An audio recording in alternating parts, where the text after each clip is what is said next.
gonna take you guys with me on a little day in Xi'an, China, a little solo travel. It's one thing, a big misconception people have about China is they don't have any sort of Western stuff. Like, look at this right next to me, Range Rover SVR. Before that, there was a Tesla that drove past, and you'll see, you know, BMWs, and of course there's many Chinese cars here. But yeah, they've got heaps of Western stuff. The Western media will try and paint it as like, the picture you have in your head is that China, they're so anti-Western world. They're like trapped within their own little bubble and they got no idea what's going on. But it's just not the case. You walk past some restaurant or some place and they're playing Western music. But yeah, one thing you have to remember, it is a bit of a developing country still, but in some ways they're just so far ahead of anything else. Like, and yeah, one of the other problems you sort of face is you can't exactly just like whip out the old Google and Google cafe, you know, now, because not necessarily like nothing's really in English. Sometimes you got to go on deep, like ChatGPT doesn't work, so you got to go on DeepSeek, type in like, I'm in this certain area, I need like cafes near me, can you like give me a list or whatever, and then get it to translate it into Chinese characters. Then you can put that into Apple Maps and try and figure out somewhere to go. Often they have lions out front of places that are sort of protecting the place. But yeah, I'm in Xi'an right now, XI''AN. It's famous for the terracotta warriors. Yeah, pretty epic. But yeah, today I'm sort of just going to be exploring around. I got here yesterday, took the fast train, the bullet train. But yeah, like they got some mad Chinese cars here. Like, have a look at this thing. What a rig. And they got the full self-driving. Went into the Huawei dealership. They make phones. They got banned in the US or something, or other phones, you know, typical America bullshit. But I didn't know they made cars. And I went into the car dealership. Holy shit. Those cars were hectic. The cars were nuts, man. Absolutely nuts. Like, so luxurious, like self-opening doors, self-closing doors. Fucking, not that that's huge, but like big screen in the middle, and the seats are reclined, massage seats, everything. Look at this little car, little dong-mobile. Look at that, bro. What a car. Little one-seater. Electric car. All in all though, the people here are pretty friendly. Like, I've just come from Beijing, where I feel like a lot more tourist heavy. I imagine Xi'an has quite a few tourists, just because of the terracotta warriors or soldiers or whatever. Beijing people seem to be a bit more rude in the capital, a bit more standoffish. But yeah, here everyone's just super friendly. Like yesterday, sit down, have some dinner, you know, chatting with the guy through Translate and just having a yarn. The boss comes in, having a yarn, like, you know. Look at this little building under construction. Oh, little building, wow, this is huge. Now, little police officer there. Actually said hello. Here now in a little Chinese servo, getting one of these bad boys. We've got the little, I think this is jasmine tea and Chinese burger. Got a look in there, it's steaming. I thought it was pork. Typically, everywhere else I've been, they've been pork.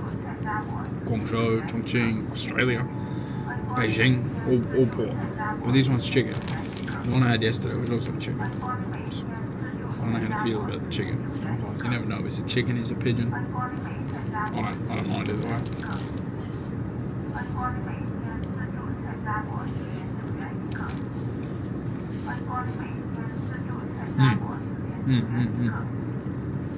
Very good. Chef Mike. Cracking job by Chef Mike. I noticed here they use some sort of different seasoning.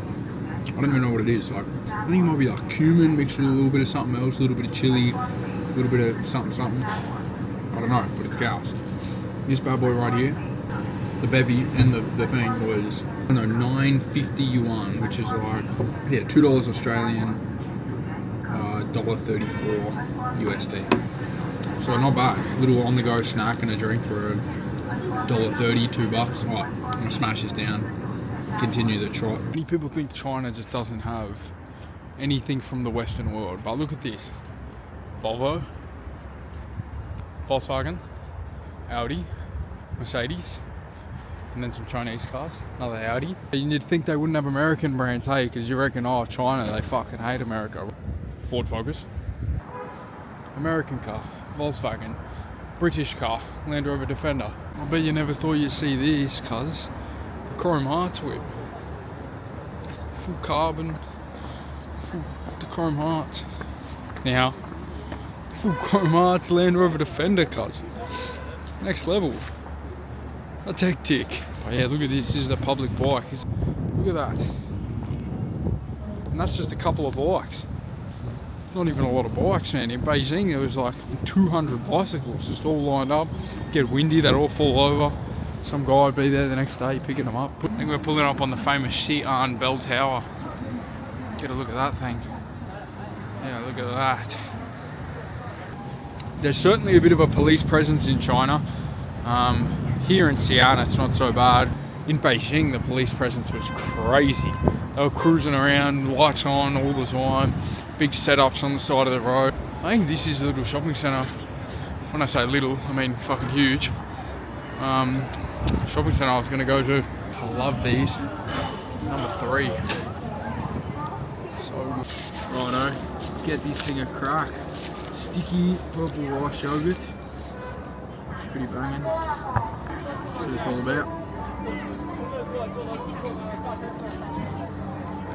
Oh, it's fucking freezing cold. Not the perfect bevy for this kind of weather, but it's banging. It's gas.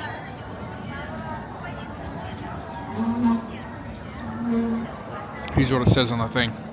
Every bite is a testament to life itself. Whether it's the tangy and sweet or the rich and mellow, each flavour leaves its mark as evidence of the life we've lived. What a beautiful little bit of poetry here on the yogurt cow.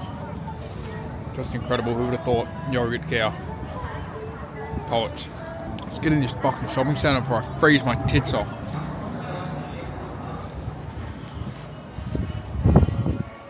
Oh yes, nice and warm in here. Nice Omega boutique. I just decided to pull up, grab some quick dumplings for lunch. I'm here at this place. It's called Yuan Ji Yun Jiao, I think. Not 100% sure of that.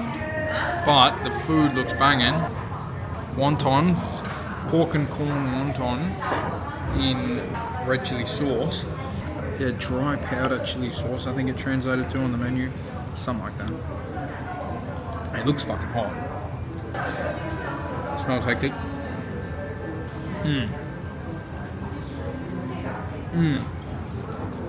Bussin', for a lack of a better term. Incredible. I got 10. I should have got 10,000. 18 CNY. Should be something like $4. $4 Australian, $2.50 US. Yeah, that was banging. Yeah, those dumplings were fucking unreal. I didn't express it, but I did sort of, but fuck, they were hectic. They were so yum, and they weren't even spicy at all. They were like this, just incredible. They were just incredible. Nothing like the Chongqing spicy, I'll tell you that. Back in Chongqing, bro, you eat some shit that just feels like your whole face is melting down the fucking front of your chest. Everything just goes numb. You feel like someone's just like hit you with some analgesic or something. It's good stuff though, good hot pot. Anyways. How good's that? Bought a screen protector back home in Australia. Cost me $50 for a screen protector. Actually no, I bought the phone and the guy at the Apple store, he said, oh yeah, he's got a friend around the corner. If I mention his name, they'll give me a discount, rah, rah, rah. Ended up getting this screen protector for like 35 Australian dollars, like 20 US. Okay, yeah, whatever. 2 days later, max 2 days later, cracked. Chipped up in the corner, cracked through the middle.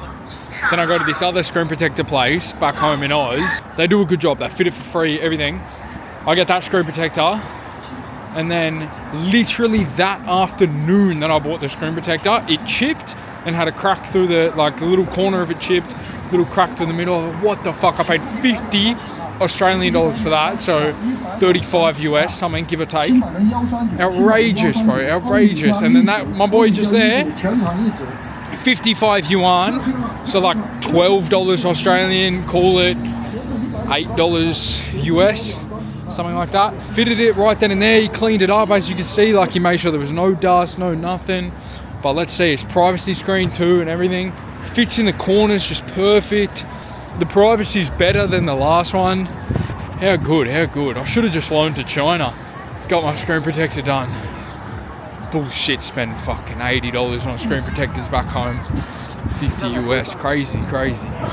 All right, now I'm gonna trot back to the hotel, put this thing on charge. See you soon.